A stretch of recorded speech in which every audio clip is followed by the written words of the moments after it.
¿Alguna vez te has preguntado si los grandes personajes de la Biblia realmente existieron fuera de las páginas sagradas? ¿Te has detenido a pensar si hay rastros de Moisés, David, Jesús o incluso Caifás o Poncio Pilato más allá del texto bíblico? ¿Qué dirías si te revelara que algunos de ellos no solo están en la Biblia, sino también en documentos históricos, inscripciones antiguas, papiros olvidados y hasta registros arqueológicos?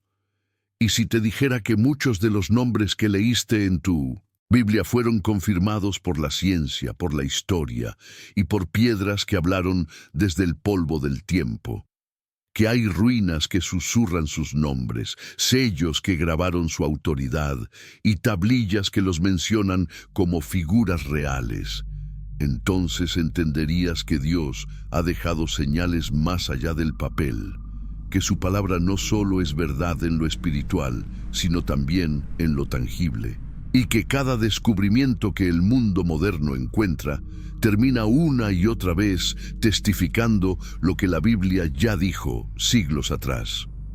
Hoy te voy a mostrar una lista sorprendente de personajes bíblicos que también aparecen fuera de la Biblia, y te prometo que al final de este video tu fe no será la misma, porque descubrirás que no estamos siguiendo cuentos simbólicos ni metáforas inventadas, sino una historia viva, registrada, sufrida y comprobada por generaciones. Verás que incluso entre los libros olvidados, las excavaciones más recientes y los archivos de reyes paganos, los hijos del Dios vivo aparecen con nombre y legado, no para engrandecerse, sino para que tú entiendas algo profundo. El Dios de la Biblia no solo actuó en lo espiritual, Él escribió su historia también en la tierra para que nadie tenga excusas. Y ahora mismo estás por ser testigo de esas evidencias. Pero antes de continuar, necesito que escribas en los comentarios esta frase como declaración de tu fe: paz en Cristo. Al hacerlo, estás declarando que tu corazón está abierto a lo que Dios quiere revelarte hoy.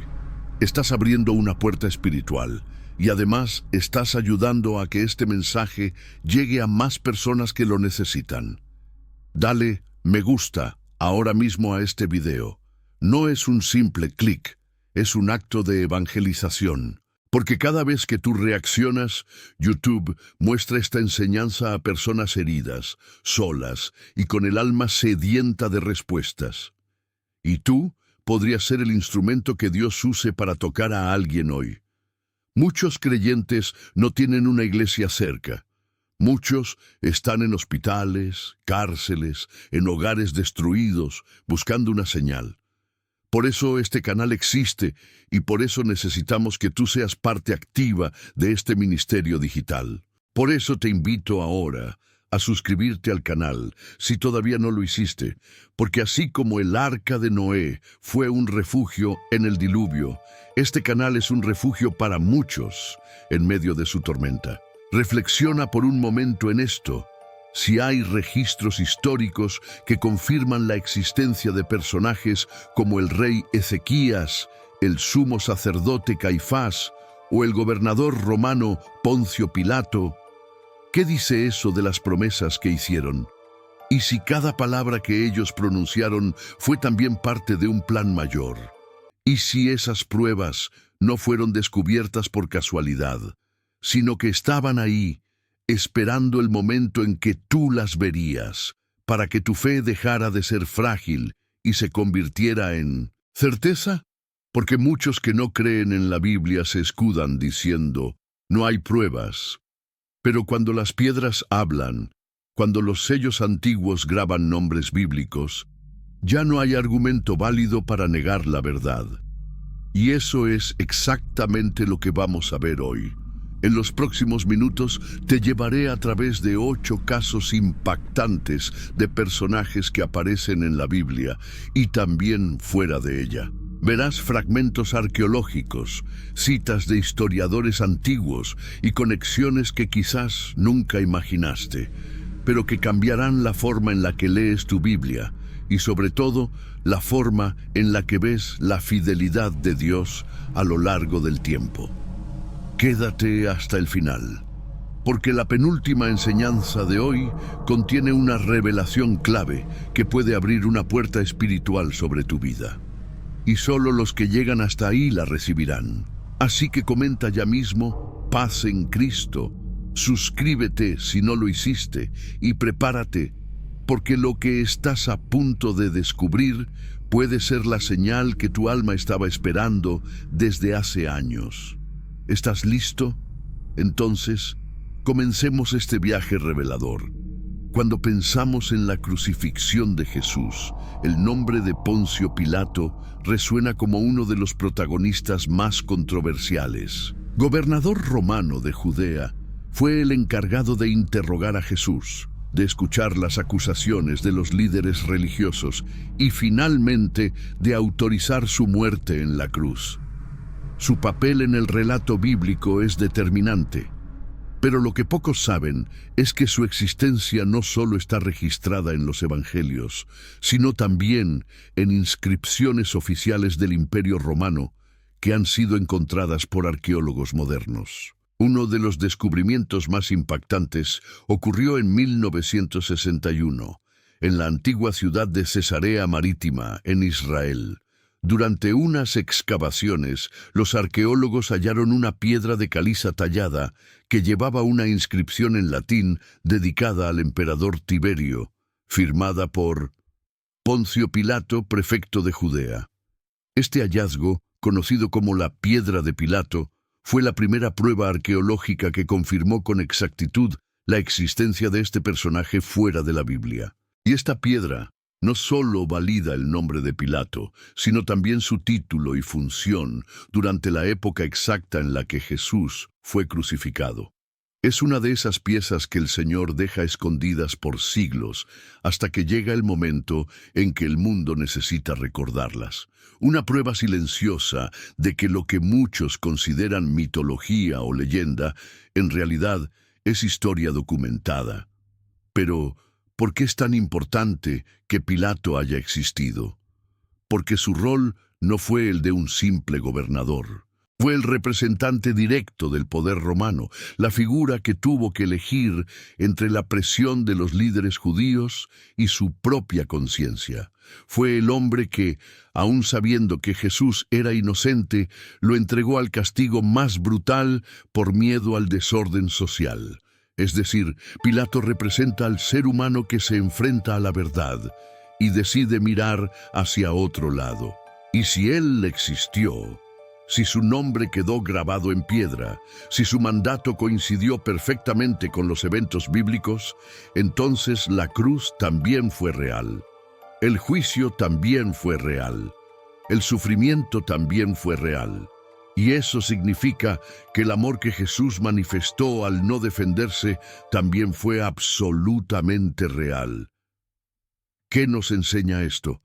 Que cada decisión que tomamos frente a la verdad tiene un peso eterno. Pilato pudo haber salvado a Jesús, pero prefirió lavarse las manos. Y hay quienes hoy, como él, saben que la verdad está en Cristo, pero prefieren el silencio para no incomodar al mundo. ¿Será que tú, en alguna parte de tu vida, has actuado como Pilato? Este hallazgo arqueológico no es solo una evidencia para académicos. Es una advertencia espiritual, porque demuestra que la historia bíblica no está hecha de cuentos simbólicos, sino de decisiones reales, con consecuencias eternas. Y hay algo más. El historiador romano Tácito, uno de los más reconocidos del siglo I, también menciona a Jesús y a Pilato en sus anales. En el libro 15, capítulo 44, Tácito escribe que Cristo, de quien toma nombre la secta cristiana, fue ejecutado por orden de Poncio Pilato durante el reinado de Tiberio. Este testimonio externo, totalmente ajeno a la fe cristiana, nos muestra que incluso los enemigos del cristianismo reconocieron la existencia de Jesús y el rol de Pilato. Y eso es poderoso, porque significa que la cruz no es una metáfora espiritual, es un hecho histórico. Significa que Cristo, no fue un mito, sino un mártir, y que Pilato no fue una creación literaria, sino un testigo de la verdad que prefirió complacer al sistema. Ahora bien, ¿qué hacemos tú y yo con esta verdad? No estamos en un tribunal, no llevamos una toga romana, pero cada día somos Pilato cuando decidimos entre defender la fe o callar. Cuando tenemos en nuestras manos la posibilidad de decir la verdad, pero optamos por la comodidad. Cuando sentimos en el corazón el llamado de Dios, pero lo ignoramos para no perder la aprobación de otros. Pilato existió. Lo sabemos por la Biblia. Lo sabemos por la piedra, lo sabemos por los historiadores, y su historia nos grita que no basta con reconocer la inocencia de Jesús. Hay que ponerse de su lado. Quizás en tu trabajo, en tu familia o en tus redes sociales has sentido que hablar de tu fe puede costarte algo. Pero si Pilato hubiera tenido el valor de seguir su convicción, quizás su nombre no estaría manchado por la cobardía. Por eso hoy te invito a pensar, ¿qué decisión tienes que tomar frente a la verdad? ¿Seguirás lavándote las manos o levantarás la voz por aquel que murió por ti? No olvides que cada piedra que aparece es una oportunidad que Dios nos da para fortalecer nuestra fe. Y si Él permitió que esa piedra fuera descubierta después de casi 2000 años, es porque tú necesitabas verla hoy. En el bloque anterior hablamos de Poncio Pilato, un personaje que representa la neutralidad peligrosa ante la verdad. Ahora viajaremos varios siglos hacia atrás, al reino de Judá, para encontrarnos con un hombre que hizo exactamente lo contrario.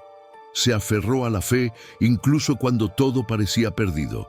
Hoy hablaremos de Ezequías, el rey justo que desafió a un imperio y cuya existencia fue confirmada por múltiples hallazgos arqueológicos que hoy asombran incluso a los más escépticos. La Biblia lo presenta como uno de los reyes más fieles a Dios en toda la historia de Judá. Reinó en Jerusalén durante una época de gran amenaza. El imponente imperio asirio, encabezado por Senaquerib, había conquistado ya muchas ciudades y marchaba decidido hacia Jerusalén. Todo indicaba que la ciudad santa caería, pero Ezequías no confió en alianzas políticas ni en la fuerza militar. Se volvió al Señor, oró, clamó, y la Biblia dice que Dios lo escuchó. Pero lo que más impacta es que los registros de esta historia no solo están en la Biblia, también se encuentran inscritos en muros antiguos, cilindros reales y hasta en túneles subterráneos construidos por el mismo Ezequías. Uno de los descubrimientos más famosos es el llamado Túnel de Ezequías. Este túnel fue excavado en la roca sólida para traer agua desde el manantial de Gihón hasta el interior de Jerusalén, asegurando el suministro en caso de sitio enemigo. En su interior se halló una inscripción en hebreo antiguo que narra cómo los dos equipos de excavadores, comenzando en extremos opuestos, lograron encontrarse en el centro. Esta obra es mencionada en Dus Reyes 20:20, y gracias a la arqueología, hoy se puede recorrer con los pies el mismo camino que aquel rey planeó como estrategia de supervivencia. Pero hay más. El rey asirio Senaquerib, enemigo de Ezequías, dejó un relato de su campaña militar en una pieza conocida como el Prisma de Senaquerib, hallado en Nínive, y que hoy se conserva en el Museo Británico. En él, Senaquerib narra cómo destruyó muchas ciudades de Judá, pero cuando menciona a Jerusalén, dice que encerró a Ezequías como a un pájaro enjaulado dentro de su ciudad real. Lo impactante es que no dice que conquistó Jerusalén, no dice que tomó la ciudad ni que mató al rey. Esto coincide perfectamente con el relato bíblico, donde Dios envía un ángel y derrota al ejército asirio durante la noche, provocando que Senaquerib regrese humillado a su tierra. Esto quiere decir que incluso los documentos del enemigo reconocen que no pudieron con Jerusalén. ¿Puedes ver lo profundo de esto? Un rey que confió en el Señor por encima del miedo, por encima de las amenazas, por encima de la lógica militar. Y un enemigo poderoso que, aún escribiendo desde el orgullo de su imperio, tuvo que admitir que hubo algo que no pudo explicar, algo que lo detuvo. ¿Qué nos enseña Ezequías hoy? Que no siempre la victoria es visiblemente espectacular. A veces, la victoria es permanecer de pie cuando todos esperaban verte caer. Que cuando confías en Dios, aunque parezcas débil ante los ojos del mundo, Él puede cambiar el curso de la historia sin necesidad de espadas ni ejércitos. Quizás tú te sientas como Jerusalén en ese tiempo, rodeado por problemas, por deudas, por diagnósticos, por angustias internas, y sientes que el enemigo ya ha conquistado a todos a tu alrededor, y solo faltas tú, que tu hogar es el último bastión de fe entre ruinas, que tu corazón ya no sabe cómo resistir. Pero si Ezequías pudo resistir al imperio más poderoso de su tiempo, confiando solo en Dios, entonces tú también puedes resistir las tormentas que te rodean, porque la fidelidad todavía conmueve al cielo, porque cuando tus rodillas se doblan, el cielo se levanta. Y si Dios dejó registrada esta historia en túneles, inscripciones y prismas de piedra, es porque no quiere que la olvides, porque la arqueología no es solo una ciencia, es una herramienta de Dios para recordarnos que la fe real deja huellas en el mundo físico. Ezequías existió, gobernó, luchó, oró, venció. Y no lo sabemos solo por la Biblia, sino por los restos que dejó, por las piedras que lo gritaron cuando la historia quiso callarlo. ¿Y tú, qué huella estás dejando en medio de tu batalla? No necesitas ser rey, ni tener túneles, ni ejércitos. Solo necesitas una fe firme, una oración sincera y un corazón dispuesto. Porque cuando el enemigo te rodea, Dios aún puede escribir tu victoria en la piedra. En los evangelios, Caifás aparece como una de las figuras religiosas más poderosas en Jerusalén durante los días de Jesús. Era el sumo sacerdote, el hombre más influyente del Sanedrín, y según los textos sagrados, fue quien lideró el juicio ilegal contra el Mesías, manipulando a los testigos, distorsionando la ley y finalmente condenando a muerte al Hijo de Dios. Pero lo que muy pocos saben es que este hombre, que pareció triunfar en la noche del juicio, fue descubierto siglos después, en una tumba olvidada, con su nombre grabado en piedra. En 1990, en el barrio de Peace Forest, al sur de Jerusalén, unos obreros que trabajaban en obras de infraestructura realizaron un hallazgo inesperado. Una tumba familiar de la época romana fue abierta. En su interior se encontraron varios osarios, urnas funerarias de piedra caliza utilizadas en el siglo I para guardar los restos óseos después de la descomposición del cuerpo. Entre ellos había uno notablemente ornamentado, tallado con gran detalle y con una inscripción que decía Yehosef bar Caifás, es decir, José, hijo de Caifás.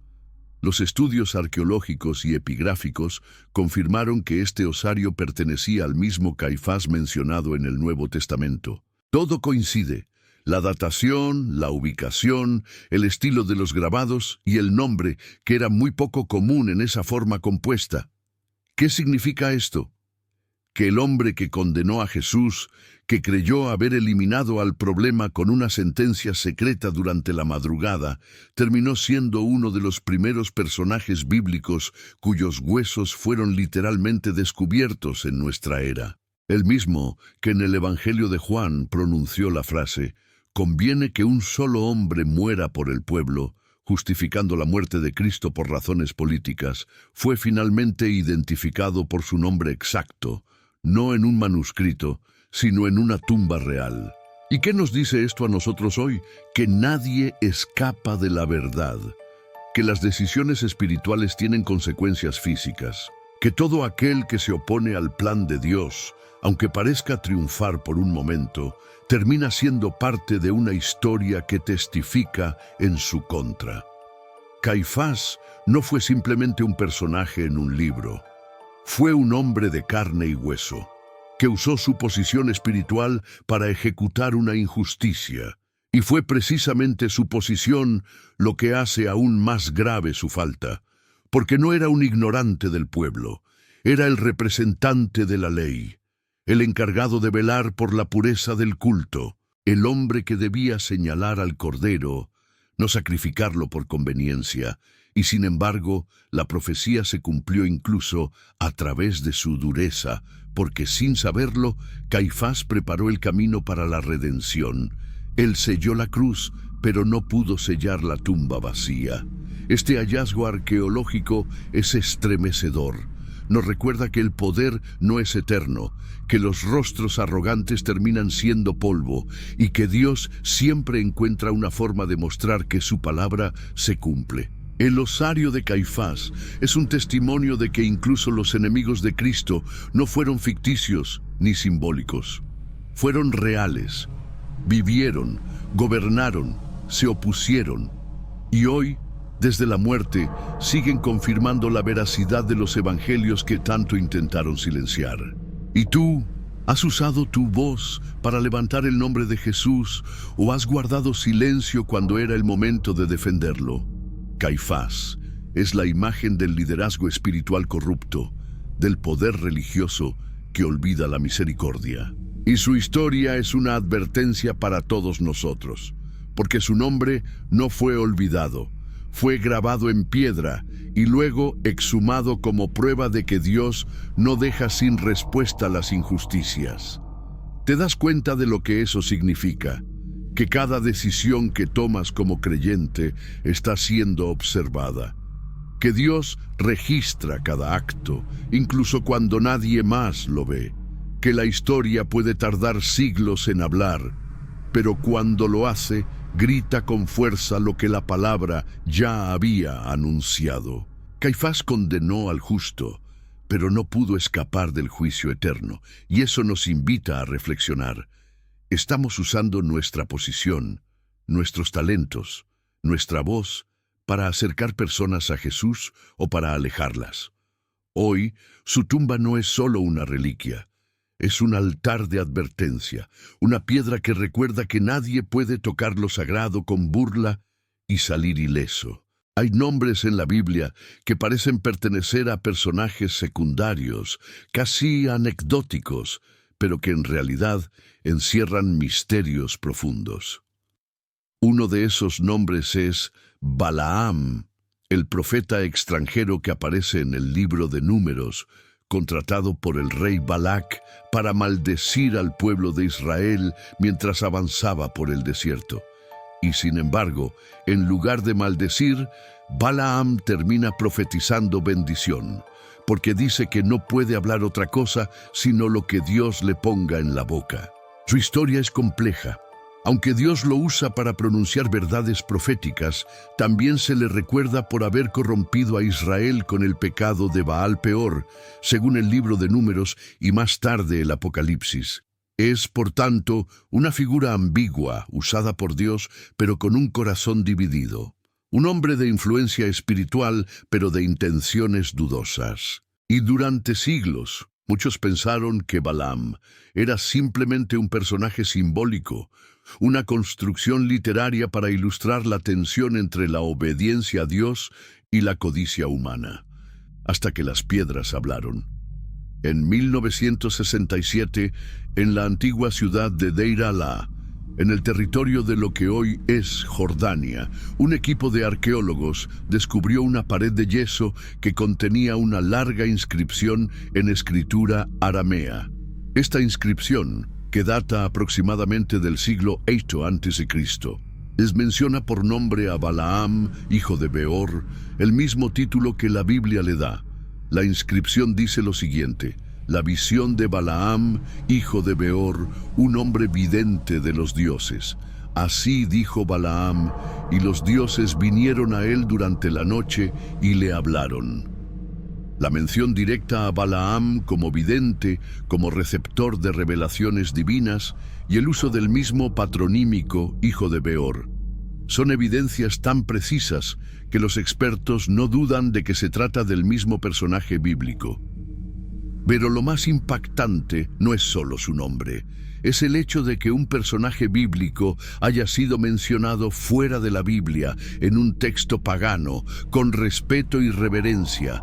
Balaam no era israelita, no era profeta del Dios de Israel, según las categorías tradicionales. Y sin embargo, su reputación trascendió culturas, al punto de ser recordado siglos después por otros pueblos como alguien que hablaba con lo divino. Este hallazgo es fascinante porque rompe con el mito de que solo los grandes reyes o guerreros bíblicos pueden dejar huella fuera del texto sagrado. Aquí tenemos a un profeta con moral ambigua que vivió en los márgenes del pueblo de Dios, y aún así su nombre quedó registrado por manos ajenas al judaísmo. ¿Qué significa esto para nosotros? Primero, que Dios puede usar a quien Él quiera. Puede hablar incluso a través de quienes no le siguen plenamente. Puede hacer que un hombre lleno de codicia pronuncie palabras de vida, pero también nos enseña que la ambigüedad espiritual tiene consecuencias. Balaam fue conocido como profeta, pero también fue recordado como piedra de tropiezo. Fue instrumento de bendición, pero también causante de caída, y hoy su nombre aparece grabado en una pared rota en medio del desierto, como símbolo de alguien que pudo haber sido luz, pero eligió la sombra. Dios dejó esa inscripción para que no olvidemos que la autoridad espiritual no garantiza fidelidad, que no todo el que profetiza está en obediencia, que incluso los que parecen tener revelaciones pueden estar guiados por su propio interés, y también para recordarnos que su palabra es tan poderosa que aun aquellos que no le pertenecen completamente tienen que reconocerla. Balaam existió, habló, fue oído y fue recordado más allá del pueblo de Israel. ¿Y tú? Tu vida está dejando una huella como la de un verdadero siervo de Dios, ¿o estás corriendo el riesgo de ser recordado como alguien que estuvo cerca, pero nunca se entregó del todo? Este descubrimiento no solo confirma una figura bíblica, nos confronta espiritualmente, nos recuerda que no basta con hablar de parte de Dios. Hay que vivir alineado con su voluntad, porque al final no será la voz que uses, sino la obediencia que practiques, la que marcará tu legado. Durante muchos años, los críticos de la Biblia afirmaron que el rey David era un personaje mítico, que no existía evidencia histórica fuera de las Escrituras, que el relato de un joven pastor que venció a Goliat, que se convirtió en rey de Israel, que fundó una dinastía eterna, era solo una construcción literaria de la religión judía. Y sin embargo, una vez más, las piedras hablaron. En 1993, en el sitio arqueológico de Tel Dan, al norte de Israel, se encontró una estela de basalto negro, rota en varios fragmentos. Era parte de un monumento conmemorativo erigido por un rey arameo enemigo de Israel, y en medio de su inscripción en arameo antiguo aparecía una frase que cambiaría el rumbo de los estudios bíblicos modernos. Allí se leía: Casa de David.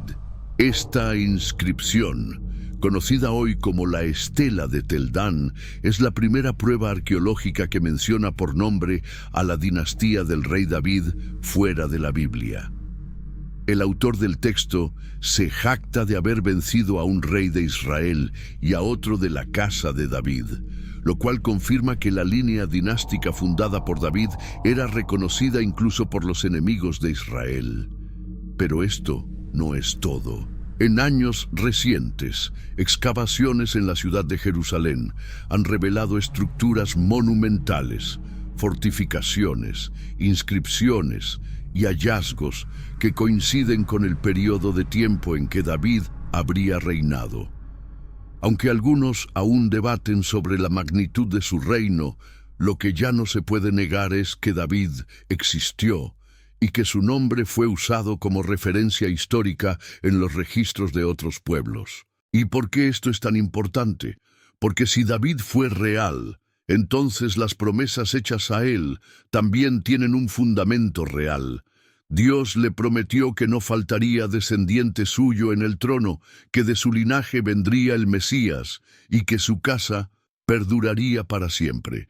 Y eso se cumplió siglos después en la persona de Jesús, el hijo de David, nacido en Belén, proclamado rey por encima de todo otro reino. La genealogía que aparece en los evangelios no es un simple adorno, es una cadena profética, un hilo de oro que une la historia con la redención. Que David haya existido confirma la fidelidad de Dios a sus pactos, porque no se trataba solo de un pastor que tocaba el arpa, era el hombre conforme al corazón de Dios, el que cayó, pero se levantó, el que pecó, pero se arrepintió, el que gobernó, pero nunca dejó de buscar el rostro del Señor. El enemigo intentó borrar su nombre. Los escépticos quisieron enterrarlo entre leyendas, pero la arqueología reveló lo que Dios había prometido. Su casa no sería olvidada. Y ahora pregunto, ¿qué representa David en tu vida? ¿Eres ese creyente que lucha contra gigantes en soledad? ¿Te han dicho que no eres nadie, que no tienes linaje, que tu historia no es importante? Pues hoy Dios te recuerda que Él levanta pastores para convertirlos en reyes y que no importa cuán pequeña sea tu historia, si Dios está en ella, dejarás huella. David dejó una marca tan profunda que siglos después, aún sus enemigos tuvieron que admitir su existencia. ¿Y tú? ¿Estás construyendo tu vida sobre promesas eternas o sobre palabras pasajeras? Dios permitió que esa piedra fuera hallada no solo para satisfacer la curiosidad académica, sino para que tú entiendas que su palabra se confirma hasta en la historia secular. Que no seguimos una fe ciega, sino una fe con raíces, porque David no es solo parte de un cuento bíblico, es parte de una genealogía que llega hasta Cristo. Y si tú estás en Cristo, entonces también formas parte de esa historia. Que nunca más nadie te diga que tu fe se basa en fábulas.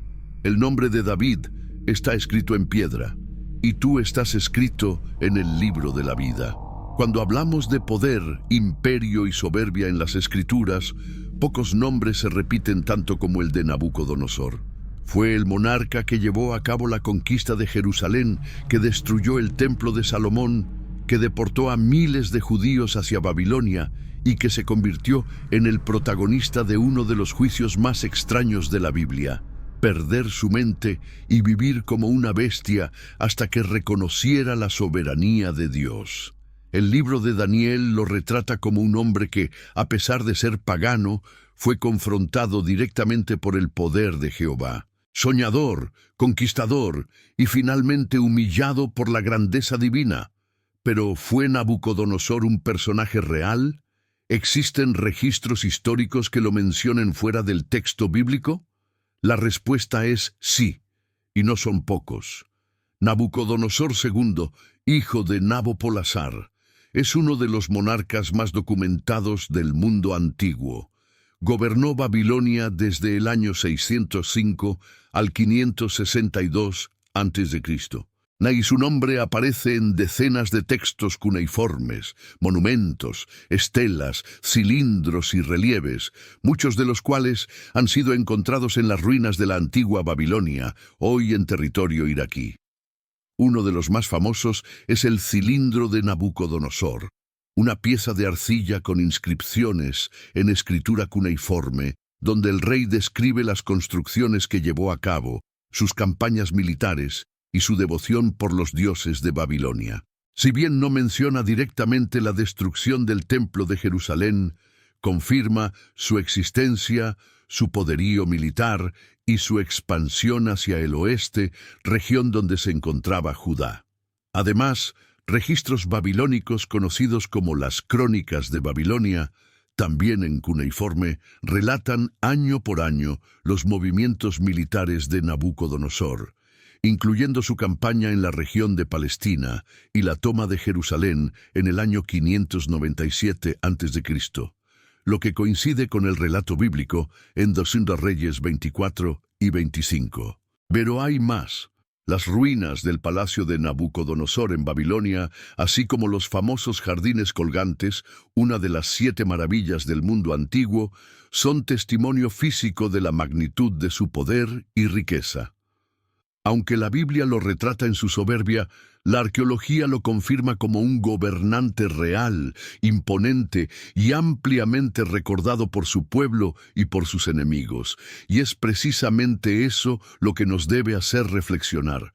La Biblia no esconde el poder de los enemigos de Dios, no disfraza su fuerza, pero tampoco exagera, porque todo lo que se dijo de Nabucodonosor fue confirmado por los registros arqueológicos. Su orgullo, su reino, su palacio, su caída. ¿Y qué nos enseña esto? Que Dios no teme a los imperios, porque Él es Señor por encima de todos ellos. Nabucodonosor se creía invencible, miraba desde lo alto sus obras y decía: ¿no es esta la gran Babilonia que yo edifiqué con mi fuerza y para gloria de mi majestad? Pero entonces el juicio vino, y perdió el juicio, y vivió como un animal hasta que sus ojos se levantaron al cielo. Esto también está en el libro de Daniel capítulo 4. Y aunque ese episodio no ha sido confirmado arqueológicamente, su transformación sí lo fue en lo espiritual, porque después de su humillación, Nabucodonosor pronunció una de las declaraciones más hermosas de toda la Biblia. Ahora yo, Nabucodonosor, alabo, engrandezco y glorifico al Rey del cielo, porque todas sus obras son verdaderas y sus caminos justos, y Él puede humillar a los que andan con soberbia. Que un rey pagano diga esto, después de haber vivido en la cumbre del poder humano, nos demuestra que no hay corazón tan endurecido que Dios no pueda quebrar. Y si ese mismo rey fue encontrado en tablillas de arcilla, en palacios destruidos, en crónicas de guerra, entonces su testimonio se vuelve aún más poderoso, porque ya no es una figura literaria, es un eco de advertencia, una voz que resuena entre las ruinas diciendo: solo Dios es eterno. ¿Y tú? ¿Has estado edificando tu Babilonia personal? ¿Te has sentido tan fuerte que dejaste de mirar hacia el cielo? ¿Te has rodeado de conquistas pero has perdido la paz del corazón? La historia de Nabucodonosor es más que historia. Es profecía viva, es un espejo, es una señal. Porque hoy, aunque sus muros estén en ruinas y su nombre tallado en piedra seca, su caída sigue predicando una verdad irrefutable. Dios resiste a los soberbios, pero da gracia a los humildes. A veces, un solo nombre olvidado en las páginas del Antiguo Testamento puede revelar más de lo que imaginamos. En el primer libro de Reyes, capítulo 14, se nos dice que el rey Salomón ha muerto, su hijo Roboam ha subido al trono y el reino se ha dividido. El norte se ha separado con Jeroboam y en medio de esa inestabilidad surge un enemigo desde el sur.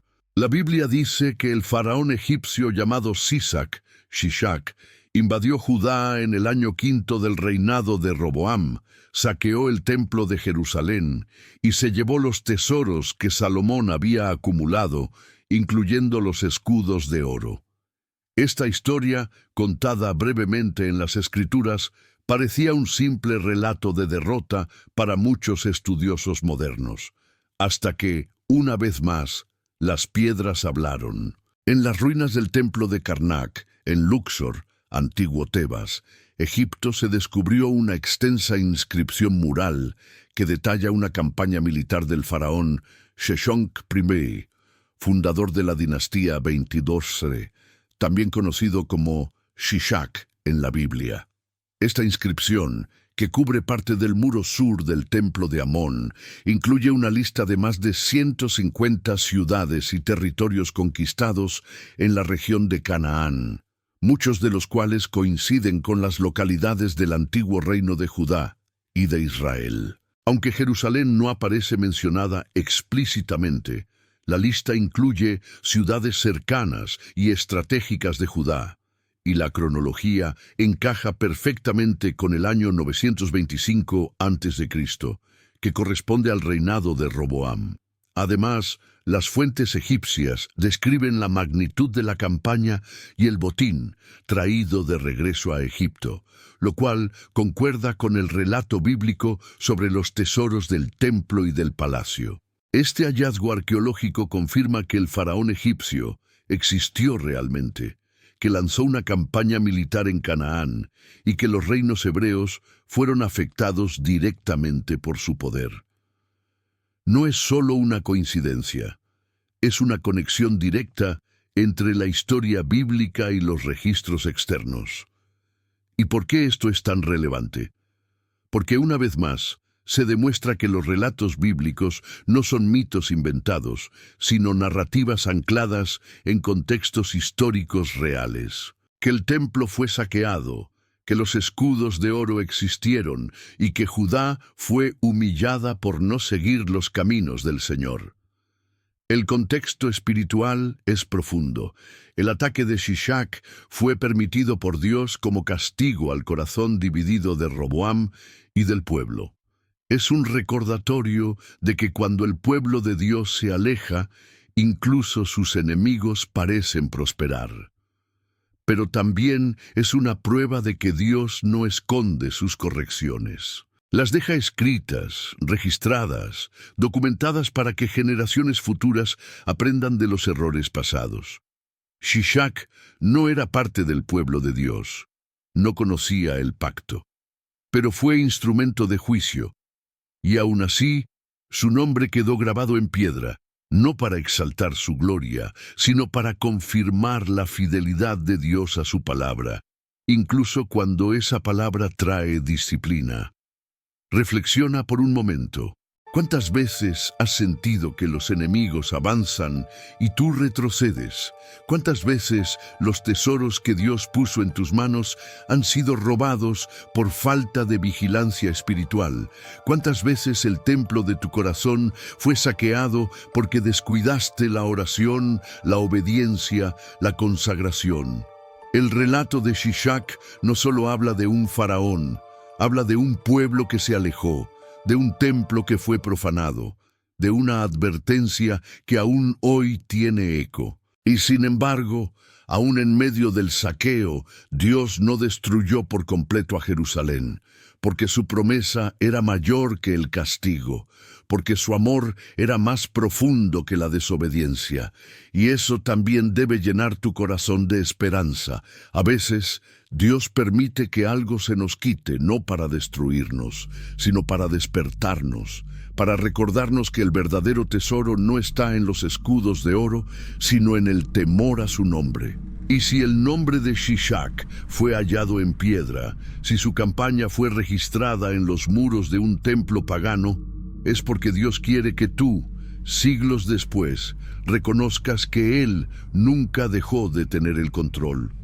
Que aun cuando el enemigo entra, es porque Dios se lo ha permitido por un propósito mayor, y que incluso en medio del dolor de la pérdida, Él sigue escribiendo su historia.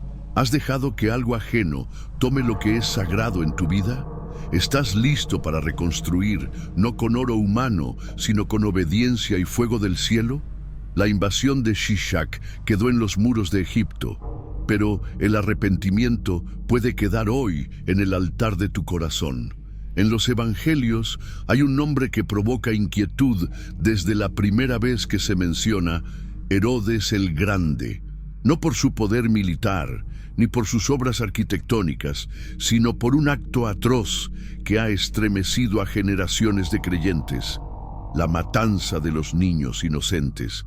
La Biblia nos cuenta que, al enterarse del nacimiento de Jesús por medio de unos sabios que venían del oriente buscando al rey de los judíos, Herodes se sintió amenazado. Temía perder el control, temía que alguien le arrebatara el trono. Y ante ese temor, tomó una decisión terrible. Mandó a asesinar a todos los niños menores de 2 años en Belén y en sus alrededores. Durante mucho tiempo, este episodio fue puesto en duda por algunos historiadores. Decían que no había registros romanos sobre esa matanza, que tal vez era una exageración o una invención literaria. Pero la historia y la arqueología nos muestran otro camino. Herodes el Grande está ampliamente documentado por fuentes históricas externas a la Biblia. El historiador judío romano Flavio Josefo, que vivió en el siglo I, escribió extensamente sobre él en sus obras Antigüedades judías y La guerra de los judíos. En esos textos describe a Herodes como un hombre profundamente violento, paranoico y capaz de cualquier cosa para conservar el poder. Mandó matar a 3 de sus propios hijos, a su esposa Mariana, a su suegra, a su cuñado y a varios oficiales del palacio, simplemente por sospechar que conspiraban contra él. Con ese historial de crueldad documentada, no resulta para nada difícil creer que Herodes haya ordenado la masacre de niños en un pequeño pueblo como Belén, aun si ese hecho específico no fue registrado en los informes romanos. Los historiadores coinciden en que matanzas localizadas en aldeas pequeñas raramente eran anotadas en los registros del imperio. Pero además del testimonio escrito, también tenemos evidencia física de que Herodes existió. La arqueología ha encontrado múltiples obras arquitectónicas que él mandó construir y que hoy siguen asombrando por su grandiosidad. Entre ellas se encuentran la ampliación del Templo de Jerusalén, conocido como el Segundo Templo, una de las obras más impresionantes de la antigüedad. La fortaleza de Masada, que se convertiría en símbolo de resistencia judía. El puerto de Cesarea Marítima, una proeza de la ingeniería romana construida con concreto bajo el agua. El palacio de Herodes, en Jericó, con mosaicos lujosos y salas de banquetes. Y el descubrimiento más impactante, su tumba, localizada en Herodión, una montaña artificial cerca de Belén, identificada en 2007 por el arqueólogo Ehud Netzer. Todos estos hallazgos arqueológicos confirman que Herodes no solo fue un personaje real, sino uno de los más influyentes de su época. Fue un rey que acumuló riqueza, poder, alianzas con Roma y ciudades que llevaban su nombre. Pero también fue un hombre gobernado por el miedo. Un hombre que no pudo soportar la idea de que naciera alguien más importante que él. Y aquí es donde el relato bíblico y el histórico se unen. Porque mientras Herodes construía palacios y mausoleos para inmortalizar su nombre, un niño indefenso nacía en un pesebre. Un niño sin poder militar, sin riqueza, sin trono visible, pero que cambiaría la historia del mundo para siempre. Herodes temió a ese niño. No lo conocía, pero sabía que representaba una amenaza, y eso nos revela una verdad espiritual profunda. Hay corazones que, como Herodes, no quieren ceder el control, que cuando sienten la presencia del verdadero rey, en vez de rendirse, se resisten, atacan, persiguen, destruyen todo lo que represente la voluntad de Dios. Herodes no fue el único. Hoy todavía hay personas que intentan borrar el nombre de Jesús de sus vidas, de sus familias, de sus decisiones. Pero al igual que Herodes, todos terminan enfrentándose a la misma realidad. El reinado de Cristo no se puede detener. Herodes murió, sus muros cayeron, su dinastía fue barrida por la historia. Pero el niño que quiso matar, ese sí sigue vivo. Jesús reina en los corazones de millones. Su trono es eterno, y su nombre, a diferencia del de Herodes, no está olvidado ni enterrado. Está más vivo que nunca. La pregunta para ti es, ¿estás viviendo como Herodes o como los sabios de Oriente? Porque al escuchar que el rey ha nacido, solo hay 2 caminos: resistirlo con miedo o adorarlo con reverencia. El testimonio arqueológico de Herodes no fue dejado para admirar su legado. Fue permitido por Dios para que tú entiendas que nada puede contra su voluntad. Que no importa cuántos palacios construyas si tu alma está vacía. Que puedes reinar en esta tierra, pero perder tu eternidad si rechazas al Mesías. Hoy Dios te muestra que cada piedra hallada, cada inscripción, cada tumba encontrada, confirma su palabra. Herodes fue real, Jesús también. Pero uno buscó su propia gloria, y el otro vino a darte salvación. Tú decides a cuál historia quieres pertenecer.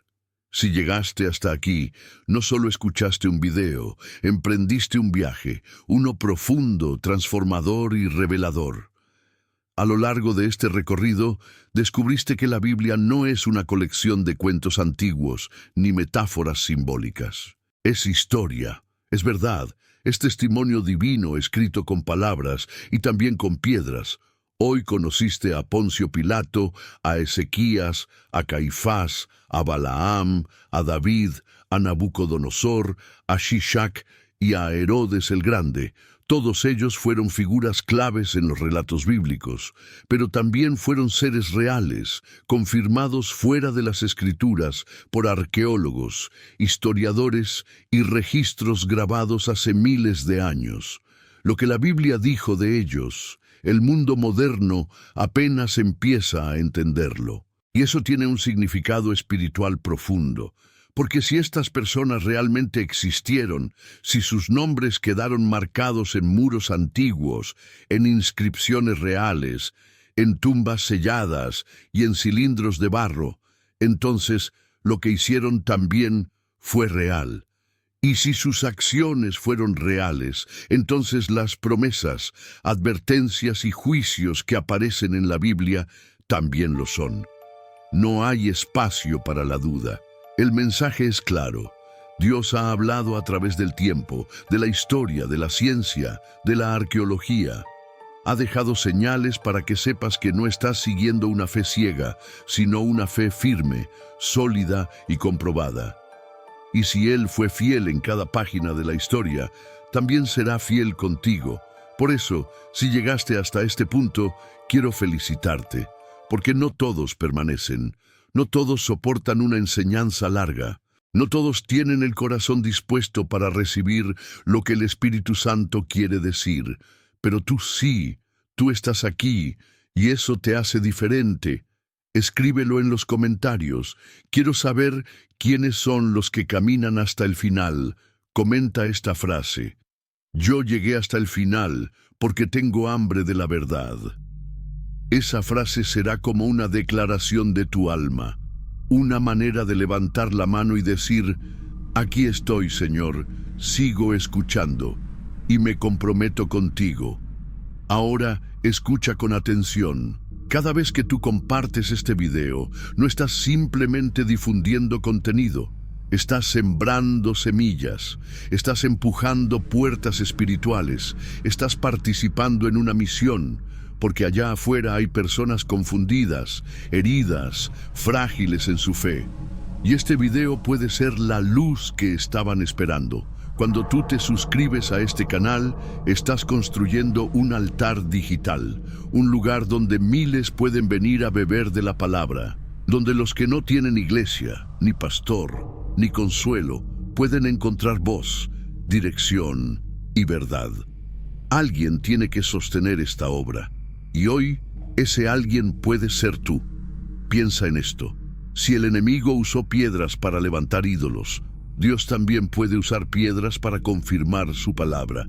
Y si Él usó tumbas vacías, sellos antiguos y documentos perdidos para probar que su mensaje es eterno, entonces, ¿cómo no va a usarte a ti también para expandirlo? Tú eres parte de este tiempo. No fuiste llamado a dudar. Fuiste llamado a creer, y si este video tocó tu vida, no lo dejes en silencio. Comenta, comparte, suscríbete, vuelve cada semana. Hay personas que dependen de lo que aquí se habla, personas que, como tú, están buscando respuestas. Te invito a quedarte unos minutos más. Cierra los ojos. Escucha la música que acompaña este video. Permanece quieto y aprovecha para decirle a Dios: gracias, gracias por hablarme, gracias por mostrarme que tú reinas sobre la historia. No cortes este momento, no apagues lo que el Espíritu comenzó. Y cuando acabe la música, simplemente sigue caminando con esa verdad en tu corazón. Este video fue creado con propósito, con dedicación, con investigación y con oración. Es una producción completamente original y de autoría propia. Todo lo que aquí se comparte nace desde un compromiso auténtico por llevarte más cerca de Dios. Gracias por estar aquí. Que la paz de Cristo te acompañe y que su palabra siga marcando tu historia.